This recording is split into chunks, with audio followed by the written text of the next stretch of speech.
Θα ξεκινήσουμε σήμερα να φτιάξουμε ζυμωτή. Η ζυμωτή είναι η καλύτερη τροφή των μελισσιών. Καταρχάς είναι τα συστατικά του που αποτελείται από άχνη ζάχαρης, που είναι κομμένη μόνο και τίποτα άλλο, η ζάχαρη, και είναι και το μέλι. Το μέλι, άμα είναι δικό σου, είναι το καλύτερο, γιατί ξέρεις αν είναι από άρρωστα μελίσια κλπ. Θα χρησιμοποιήσουμε άχνη, μέλι, λίγα γραμμάρια χυμό πορτοκάλι που θα στύψουμε και λίγο νεράκι. Και θα τα ανακατέψουμε εδώ με το δραπανάκι. Το καλύτερο είναι να φτιάξεις τη δικιά σου τροφή για τα μελίσια, γιατί είναι πιο υγιεινό και βέβαια το τρώνε και καλύτερα. Αρκεί βέβαια να το πετύχεις, να μην τρίβεται, να μην είναι μαλακή, να φτιάξεις δηλαδή το ιδανικό μείγμα. Λοιπόν, θα ξεκινήσουμε τώρα ζυγίζοντας και ρίχνοντας τα υλικά ένα-ένα μέσα στο κουβαδάκι εδώ. Ξεκινώντας, ζυγίζουμε την άχνη ζάχαρης και τη ρίχνουμε στο κουβά. Η άχνη καλό είναι όταν την κόψεις να τη φτιάξεις αμέσως, γιατί πετρώνει μετά και κάνει σβόλους.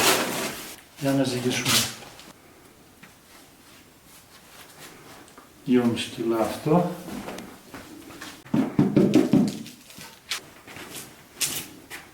Αν έχει κανένα σβόλο το πατάς με τα χέρια αλλιώς, γιατί μετά θα είναι πιο δύσκολο στο ανακάτεμα. Ωραία.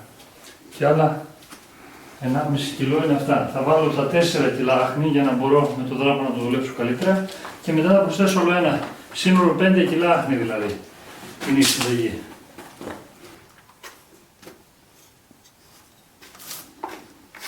Πάμε στο δεύτερο μέρος, στο δεύτερο υλικό που είναι βασικό, είναι το μέλι. 1 κιλό μέλι δηλαδή, σε 5 κιλά άχνη ζάχαρης. Αυτό είναι ανθόμυλο το οποίο έχει κρυσταλλώσει ήδη. Γι' αυτό θα το ζεστάνουμε πρώτο αυτό, και ένα δεύτερο να το ζυγίσουμε για να μπορεί να διελθεί καλά μέσα στη ζύμη. Στην άχνη πρέπει να είναι ζεστό. Περίπου το ζέσταμα στους 50 βαθμούς, όχι παραπάνω. Καταστρέφεται μετά. Δεν πρέπει να ζεσταθεί πάρα πολύ, ίσα να διαλυθεί δηλαδή. Το μέλι μας τώρα μπαίνει στη φωτιά. Θα τα ανακατέψουμε. Κανονικά πρέπει να το βάλεις σε μπεν-μαρί μέσα σε νερό για να μην το κάψουμε. Αλλά τώρα εγώ δεν θα το ζεστάνω πολύ, ίσα που θα διαλυθεί. Λοιπόν, αυτό το μέλι είναι ανθόμυλο καταρχάς. Έχει κρυσταλλώσει και με το ζέσταμα θα επανέλθει στη φυσιολογική του μορφή. Μετά το ανακάτεμα διαλύθηκε η κρυστάλλωση και είναι έτοιμο το μέλι.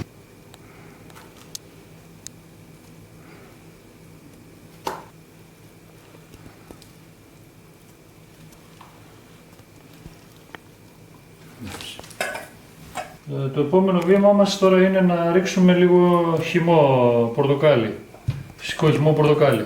Την ίδια στιγμή κόβουμε τα πορτοκάλια, δεν πρέπει να είναι μπαγιάτικος ο χυμός, να είναι φρέσκος. Στίβουμε δηλαδή 2 πορτοκάλια, περίπου θέλουμε 100 ml χυμό στα 5 κιλά.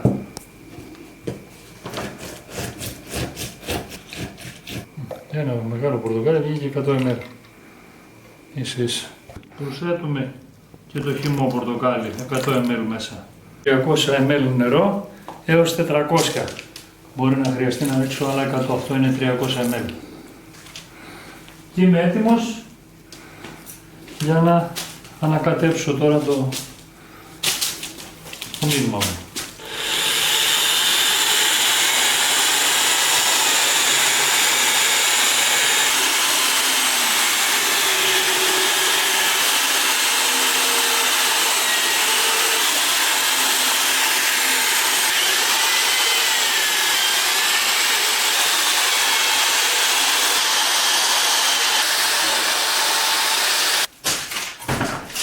Ένα κιλό άχνη ακόμα πρέπει για να τον ανακατέψουμε, να γίνει το μείγμα μας σωστό.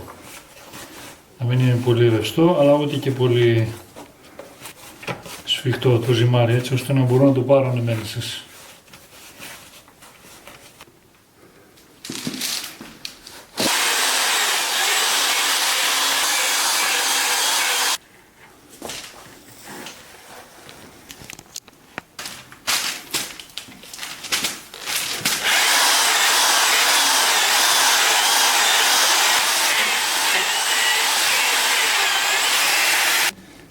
βλέπουμε αν κολλάει στα χέρια, θέλει κι άλλο. Αφού δεν κολλάει, σημαίνει είναι έτοιμο.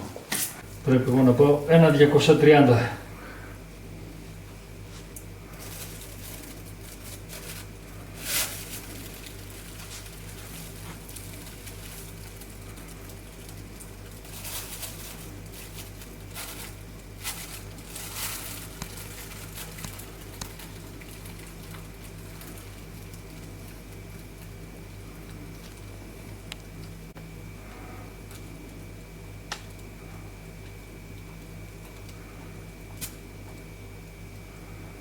Ωραία.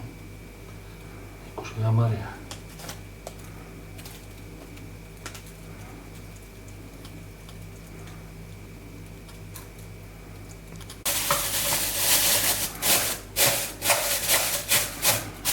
Τη βάζουμε εκεί πέρα και γεμίζουμε.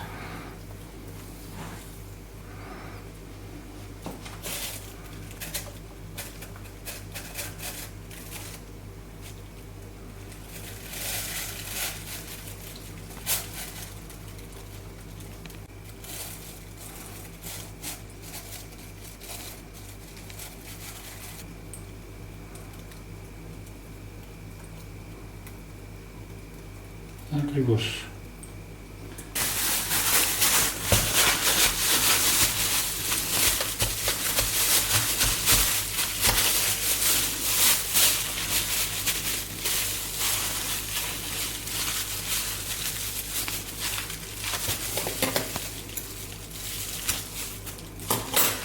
Έτοιμο και το δεύτερο. Βλέπεις δεν κολλάει στο χέρι μου στο δάχτυλο.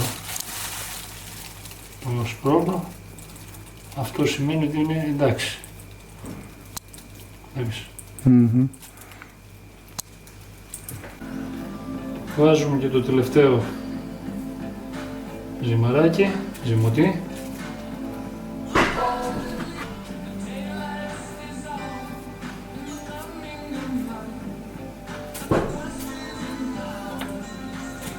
Λοιπόν, τελειώσαμε με τα ζυμαράκια. Αυτή ήταν η δουλειά μας. Από 5 κιλά άχνη ζάχαρης και 1 κιλό μέλι βγάλαμε 6 μονόκιλα ζυμωτές. Είναι έτοιμες να τα πάμε στα μελισσάκια μας. Αυτή η δουλειά βασικά γίνεται για ανθρώπους που είναι νέοι μελισσοκόμοι και έχουν λίγα μελισσάκια.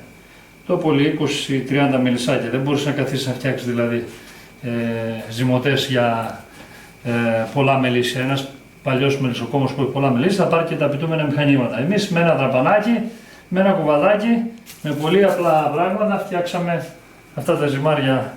Και επειδή η ζυμωτή έχει το μελάκι μέσα και την τρώνε πολύ καλά τα μελίσια μας, είναι και πιο υγιεινά.